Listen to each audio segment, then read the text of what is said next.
반갑습니다. 환멘토 김대한입니다. 자, 이번 시간은 핵심 150제 116번부터 시작하도록 하겠습니다. 자, 이번 시간에는 정말 중요한 내용이 나오거든요. 제가 매번 강의할 때마다 이번 시간 정말 중요합니다. 요거 중요합니다. 요거 중요합니다. 하니까 양치기 소년이 되는 것 같아요.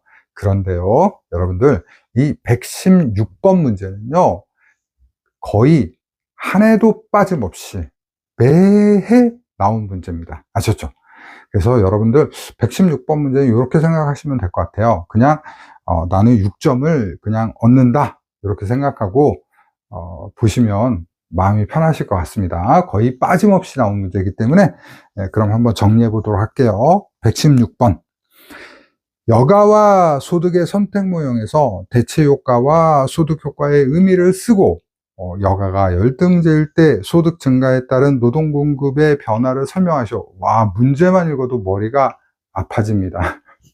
자, 그러면 문제를 제가 조금만 정리를 해볼게요. 여기서 포인트는 뭐냐면 열등제가 여가라는 얘기예요. 열등제가 여가고요. 이럴 때 공급이, 노동 공급이 어떻게 되느냐가 문제인 거예요. 아셨죠? 이렇게 깔끔하게 좀 정리할 필요가 있다. 그러면 이 문제를 우리가 답하기 위해서 기본적인 개념을 좀 이해할 필요가 있거든요. 그래서 그 기본적인 개념을 여러분 좀 제가 정리를 좀 해보도록 할게요. 자, 그러면요, 여기다가 그림을 좀 그려보겠습니다.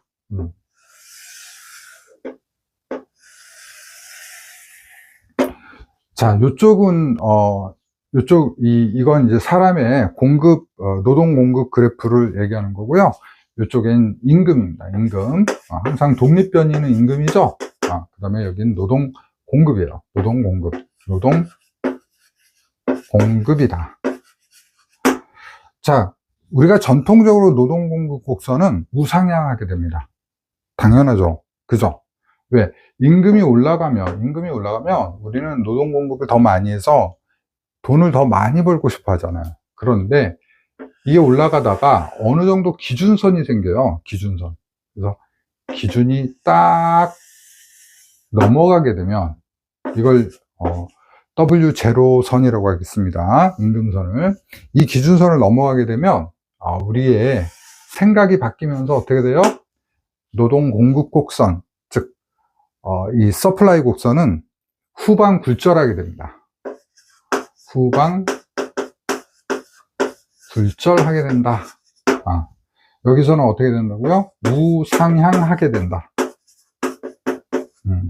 보통 전통적인 노동 공급 곡선은 우상향인데 우리가 이제 이 좌를 안 쓰기로 했거든요. 그래서 얘는 후방 굴절한다라고 표현을 하는 겁니다. 자, 중요한 건 뭐냐면 여기서 우리가 문제에서 소득효과, 대체효과 쓰라고 했잖아요. 요걸 좀 정리해 드릴게요. 소득효과는 여기를 얘기하는 거예요. 그래서 그리고 대체효과는 여기를 얘기합니다. 그래서 이렇게 기억을 하시면 되는데 요게 헷갈려요. 요게 헷갈릴 수 있어요. 그래서 제가 딱 정해 드릴게요. 여러분들, 소고기하고 돼지고기 중에 어느 게 더 비싸요? 소고기죠? 그러니까 그 다음에 돼지고기가 싸죠? 소대 이렇게 정리하시면 되겠습니다. 그래서 얘는요, 소득 효과고요, 얘는 대체 효과예요. 근데 설명은 반대로 돼 있단 말이에요. 헷갈려요. 자, 그 다음에 우리가 열등제와 정상제를 좀 볼게요. 여러분, 정상제가 있고요, 열등제가 있어요. 열등제. 정상제는요, 내가 돈을 많이 벌수록 즉 나한테 내가 계속 할수록 늘어나는 거예요. 그런데 열등제는 내가 별로 좋아하지 않는 거예요. 계속해서 감소시키려고 하는 거예요. 그렇게 봤을 때 우리가 노동, 즉 소득하고 여가를 우리가 한번 생각해 볼 수가 있어요. 그런데 이 소득 효과 때는 정상제가 여가예요. 여가가 됩니다. 왜? 돈을 많이 벌었으니까 우리는 놀려고 한단 말이에요. 그러면 열등제는 뭐가 돼요? 돈은 벌 만큼 벌었잖아요. 그러니까 소득은 그만한 거예요. 소득은 그만한 거다, 이 얘기예요. 대체 효과에서는요, 돈이 없으니까 휴가를 줘봤자 의미가 없어요. 여가가 있어봤자 의미가 없어요. 그래서 대체효과 때 정상제는 뭐냐면 소득이 돼요. 소득. 반대로 열등제는 뭐가 되죠? 여가가 되는 거예요. 여가. 휴가를 줬는데 쓸 돈 없어. 그러면 이 휴가는 별로 의미가 없잖아요. 이게 대체효과다라고 여러분들 이해를 하시면 돼요. 자, 그러면 답은 나왔죠? 자, 여가가 열등제라고 얘기했어요. 어쩌고 저쩌고 앞에 다 있지만 다 지우시고 이걸 보셔야 돼요. 열등제가 뭔지를 보셔야 돼요. 여가가 열등제예요. 그럼 어디예요? 여기죠, 여기. 그러면 지금 이 사람의 노동 공급 곡선은 어디에 있다라는 얘기예요? 여기죠. 그죠? 그러면 답안을 써야겠죠? 답안을 어떻게 쓰면 돼요? 우상향한다. 응? 노동 공급을 어떻게 돼요? 늘린다. 됐죠? 만약에 여기 있다면 어떻게 돼요? 후반굴절한다. 그 다음에 노동 공급을 줄인다. 이렇게 쓰면 되겠죠. 그게 답이에요. 그래서 좀 정리해 보도록 하겠습니다. 자, 대체효과는 뭐예요? 자, 대체효과 답안 쓸게요. 대체효과를 설명하고, 대체효과는 뭐 여러분 답 쓸 때 가장 좋은 방법이 뭐냐면 곡선의 모양을 쓰는 거예요. 그래서 공급 곡선은 공급은 우상향하고 어떻다? 공급은 증가한다. 이렇게 쓰면 됩니다. 요 내용이 들어가면 정답 처리가 되는 겁니다. 그 다음에 소득 효과는요. 소득 효과는 공급은 후방 불절하고요. 공급은 감소한다. 노동 공급은 감소한다. 이렇게 쓰면 됩니다. 그 다음에 열등제가 여가일 때 공급을 물어본 거잖아요. 그죠? 네, 그래서 여가가 열등제일 때는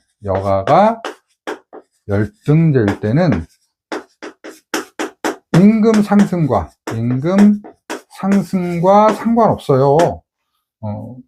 여기서도 요만큼 올라도 노동 공급 늘어나겠죠. 요만큼 늘어도 임금이 올라가잖아요. 임금이 올라가도 계속해서 임금이 올라가도 노동 공급은 늘리겠죠. 그죠? 임금 상승 여부와 관계없이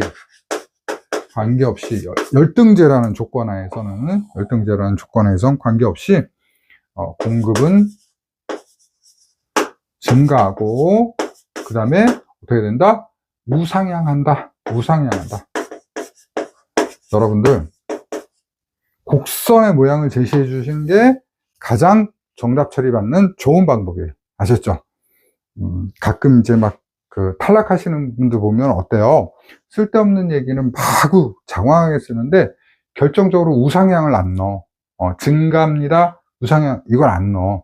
그러면 떨어지는 거예요. 아셨죠? 자, 그 다음에 더 나아가기 문제 볼게요. 임금 상승률에 따라 노동 공급은 우상향한다는 말이 참인지 거짓인지.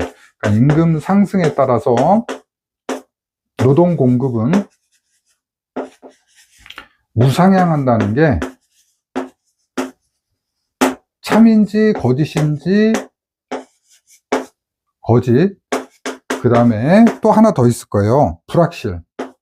불확실한지 판명하시오. 이렇게 나왔습니다. 자, 어느 게 될까요? 임금이 올라요. 임금이 오르면 노동 공급이 우상향한다는 게 맞을까요? 거짓일까요? 불확실할 것일까요? 골라보세요. 하나, 둘, 셋. 네, 잘 고르셨나요? 자, 답을 알려드리겠습니다. 보통 이 방송 때는 이렇게 딱 하면은 이제 광고 뜨던데. 웃자고 한 얘기고요. 자, 답은요. 불확실합니다. 왜 그러죠? 문제에서 뭐가 빠졌죠? 그렇죠. 이게 빠졌어요. 정상제, 열등제가 빠졌잖아요. 어느 게 정상제고 어느 게 열등제인지 제시가 안 됐단 말이에요. 자, 예를 들어 볼게요, 여러분. 만약에 이 W0의 임금이요, 한 달에 제가 많이 잡아볼게요. 정말 1,000만 원이라고 할게요. 1,000만 원.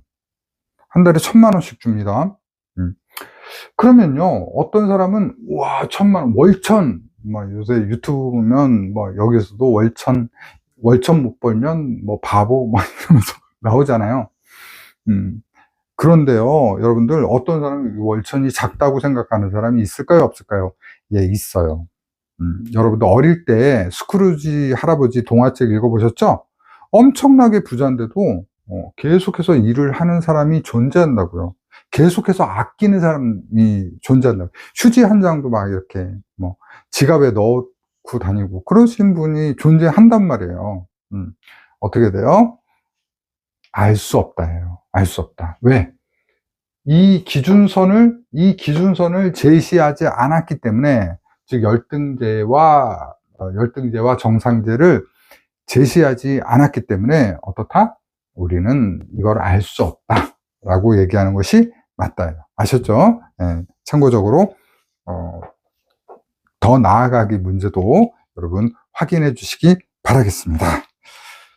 자, 이제 117번 문제 보겠습니다. 자, 이제 요거 틀리지 않기로 해요. 확실하게 정리한 걸로 제가 안심하겠습니다, 여러분들. 117번 문제. 자, 아무튼요, 이 환멘토 강의를 수강하시는 여러분들은 틀리시면 안 돼요. 다른 분 강의 듣는 분들은 모르겠지만 절대 틀리면 안 돼요. 제가 딱 기준점 알려드리잖아요. 어떤 건 정답, 어떤 건 불합격 알려드리니까 절대 틀리시면 안 됩니다. 자, 내부 노동시장 형성 요인을 3가지 쓰고 각각에 대해 설명하시오. 내부 노동시장입니다. 내부 노동시장 형성 요인. 자, 내부예요. 내부죠. 글자가 막 작게 써가지고 내부입니다. 내부니까 쑥 현관문 열고 들어가는 겁니다. 쑥 현관 내부니까 쑥 현관문 열고 들어가자, 이렇게 정리하셨으면 좋겠습니다. 자, 첫 번째 숙련의 특수성이에요. 숙련의 특수성이에요. 내부 노동시장 같은 경우에 대기업에서 좀 형성이 되는 경우가 많아요. 그러다 보니까 대기업의 노조에서 형성되는 경우가 많다 보니까 숙련이 특수화되는 특수한 숙련성을 갖게 됩니다. 그 장비나 기계에 대해서 특수한 숙련성을 갖게 됩니다. 그 다음에 두 번째, 현장훈련이에요. 현장훈련.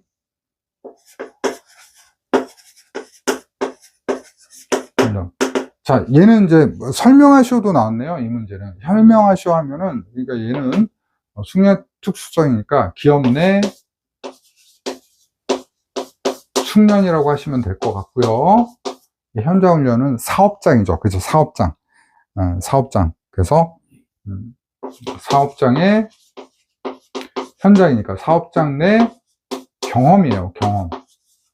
경험들이 어떻다? 사람들을 통해서 우리가 배우게 된다는 거예요. 선배나 이런 사람들 통해서 배우게 된다는 거예요. 그 다음에 우리가 관습하면 나오는 게 뭐죠? 그렇죠. 전통. 보통 이런 전통들은 비성문화된 것들이에요. 비문서화된 것들. 전통에 의한 어떤 고용이라든지 조직, 이런 것들이 된다. 이걸 좀 자세하게 설명하면요, 이렇게 설명할 수 있어요. 여러분 학연, 지연, 혈연 있죠? 이게 관습이에요. 관습. 그러니까 우리 동문들로 이렇게 계속 채용하는 회사들이 있거든요. 전통적으로 막 이렇게 그런 것들이 관습이다, 이렇게 보면 됩니다. 그래서 숙현관 이렇게 정리하시면 될 것 같고요. 그 다음에 더 나아가기 문제도 같이 볼게요, 여러분들. 더 나아가기 이렇게 해서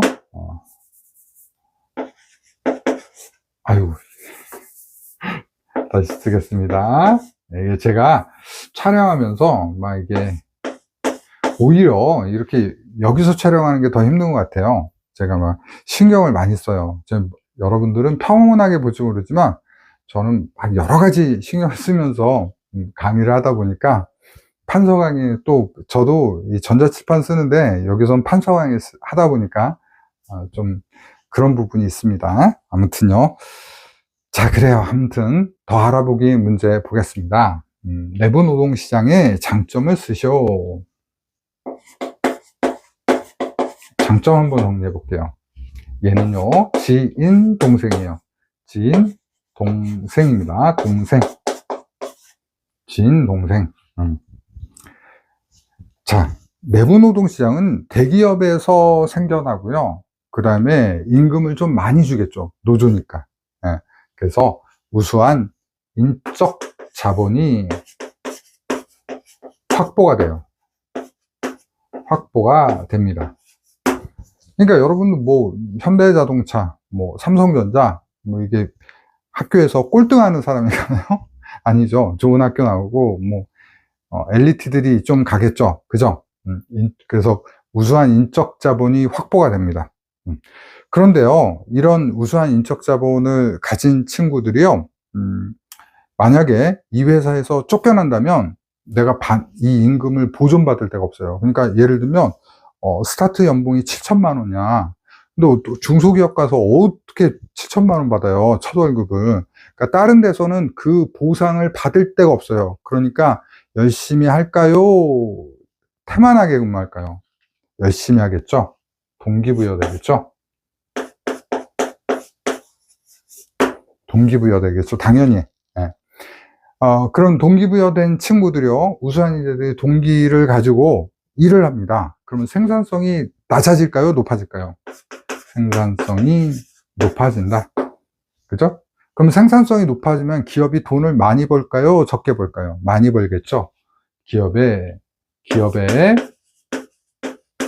지불 능력. 지불 능력이라는 게 뭐예요? 현금이에요. 현금 보유력이에요. 지불 능력이 높아진다. 이게 장점이 되겠죠. 자, 요거하고 되게 비슷한 게 있어요. 그게 뭐예요? 고임금 경제예요. 고임금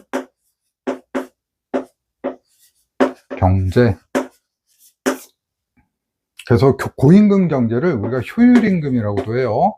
효율임금. 만약에 효율임금에 대한 문제, 고임금에 대한 문제가 나오면 요거와 답을 같이 쓰셔도 정답 처리된다는 거 여러분들이 꼭 기억해 주시면 좋겠습니다. 자, 그러니까 하나 개념을 이해를 해서 몇 개 문제? 하나, 둘, 셋, 넷, 네 문제. 1타 4피. 아셨죠? 이게 환멘토 강의입니다. 그렇게 정리하시면 됩니다. 자, 그럼 왜 고임금이 효율임금이죠?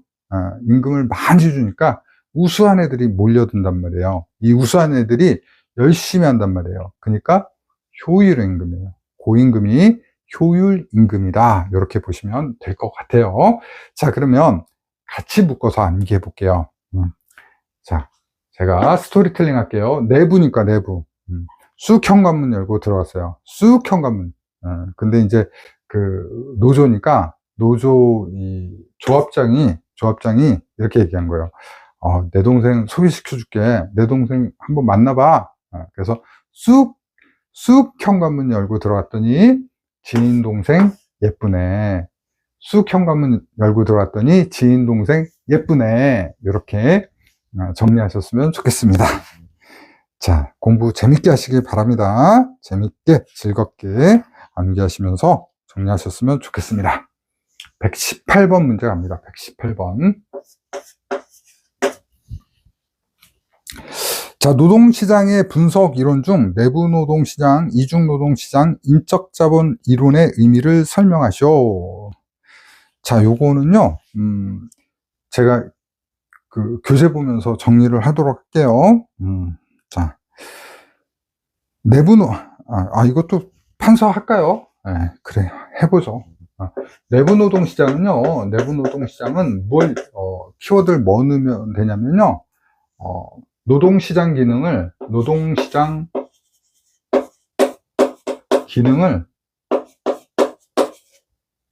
내부로 가져온 것을 말해요. 그러니까 내부가 외부 노동시장 기능을 대행하는 걸 말해요.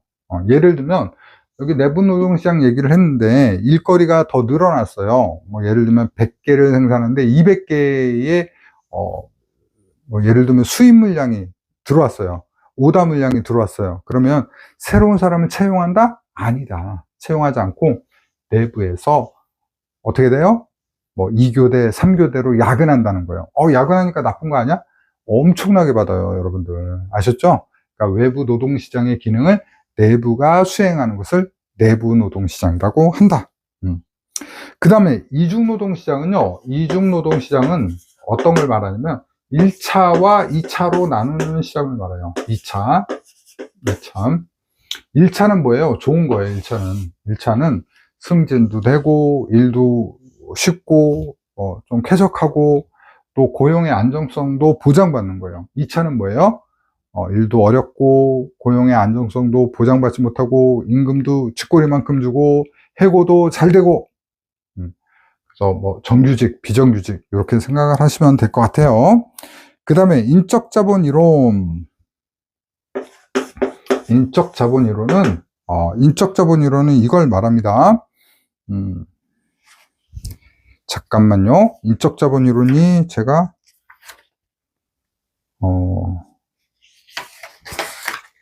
인적 자본 이론이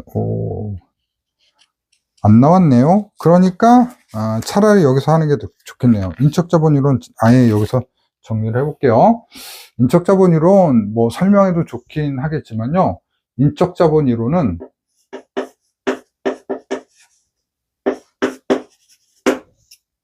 이렇게 쓰시면 될 것 같아요. 현정이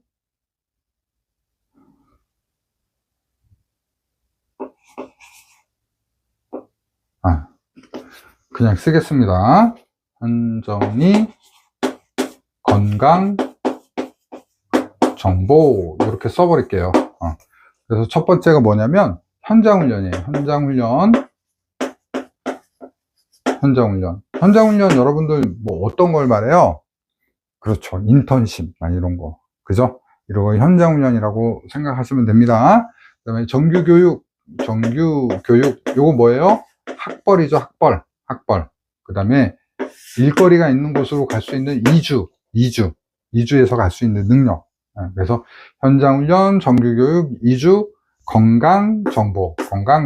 이게 인적 자본의 범위입니다. 아셨죠? 그래서 현정이 건강정보. 친구 중에 현정이 한 명씩 있죠? 없나요?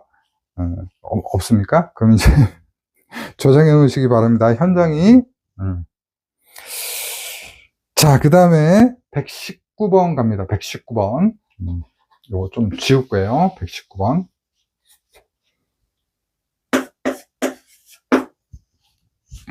자, 교육의 사적 수익률이 사회적 수익률보다 낮을 경우 정부의 개입 방법을 쓰시오. 교육의 사적 수익률이에요. 그러니까 교육에 의한 이 정규교육이죠. 교육에 대한 수익률이 있어요. 수익률이 사적 수익률이 있고 사회적 수익률이 있어요. 사회적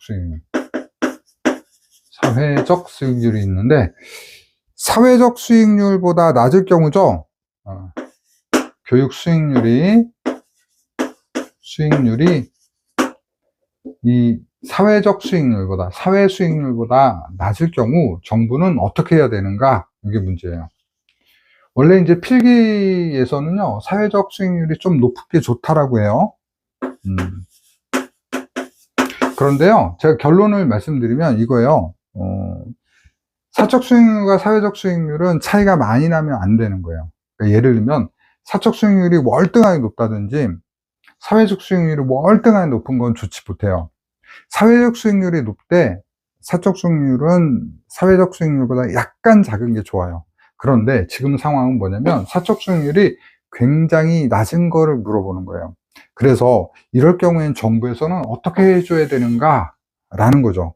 그러면 요건 답을 세 가지로 나눠서 이렇게 세 개의 문단으로 답해 볼 수가 있어요. 실제로 이 문제는요, 어떻게 돼 있었냐면 답을 몇 가지 쓰시오가 아니라 그냥 설명하시오 라고 돼 있었는데 줄은 몇 줄 거져 있었어요? 3줄이 거져 있었어요. 그래서 한 줄을 채울 때마다 얼마예요? 2점을 주겠다는 의미였거든요. 네, 그래서 이걸 제가 한번 작성해 보도록 하겠습니다. 그죠? 자, 첫 번째, 사적 수익률이 낮으면 생기는 현상부터 해야겠죠. 그죠? 첫 번째 뭐예요? 개인은 교육 투자를 줄이게 된다. 그죠? 줄이게 된다. 교육 투자를 줄이게 된다는 건 어떻게 돼요? 국가의 인재들이 줄어들게 된다는 거예요. 아셨죠? 그게 첫 번째로 작성을 해주면 되고요. 자, 두 번째로 뭘 써주면 되냐면, 그러면 국가의 인재가 줄어듭니다. 지금 막 자율주행, 뭐 AI, 근데 국내에 하나도 없어요. 막 중국도 막 딥시크 막 만들어가지고 AI 나오는데, 어떻게 해야 돼요? 그죠? 정부는 어떻게 돼요? 인적 자본 투자를 늘려줘야 된다는 거죠. 정부는 투자를 늘려서 개인의 수익을 올려줘야 되는 거예요. 그렇죠. 그래야지 국가도 발전할 수 있겠죠. 그럼 세 번째 뭐 쓰면 되냐면, 그럼 정부가 해야 될 일을 써주면 되는 거예요. 어떤 거? 정부가 교육 투자를 늘리는 거 뭐가 있겠어요? 의무교육, 그리고 직업훈련.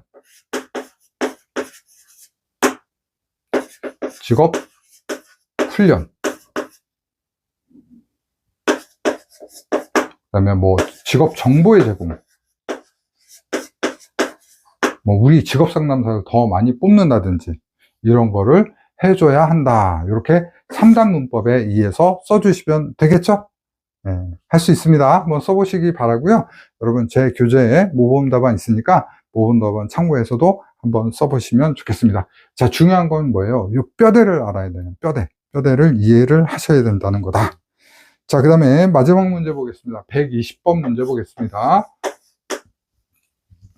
자, 임금의 하반 경직성에 대해 설명하고 임금이 하반 경직성 되는 이유 5가지를 쓰시오.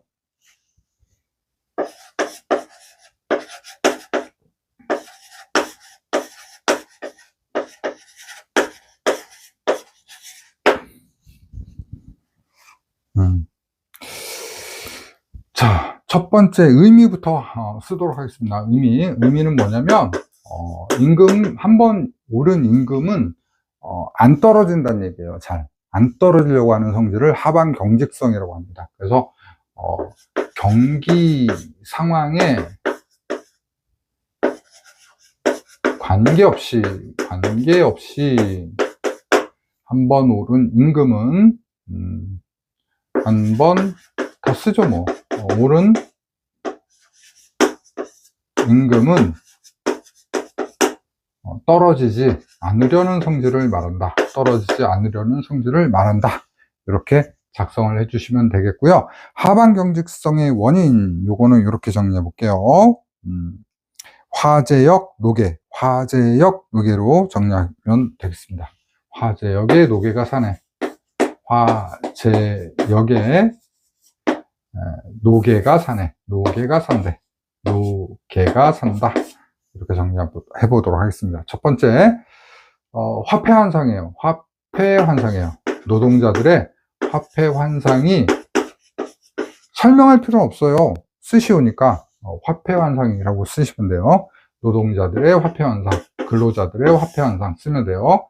그 다음에 쟤는 뭐냐면 최저임금제예요.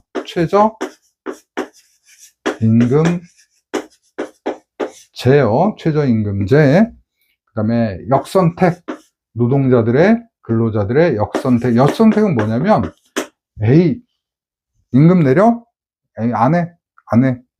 그러니까 못 내린다는 얘기예요. 최저임금제도 맨날 올라가잖아요, 최저임금이. 그러니까 임금을 내릴 수가 없다는 얘기예요. 그 다음에, 네 번째가 노동조합이 저항하면 내릴 수가 없죠. 그 다음에 계약이에요. 근로계약이죠.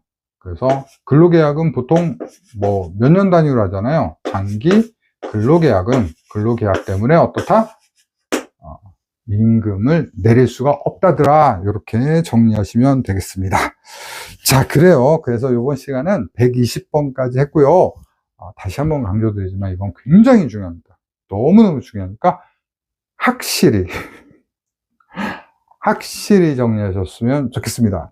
소고기, 돼지고기 뭐가 더 비싸? 소고기. 끝. 여러분 함께 공부해 주셔서 감사합니다. 다음 시간에 뵙겠습니다.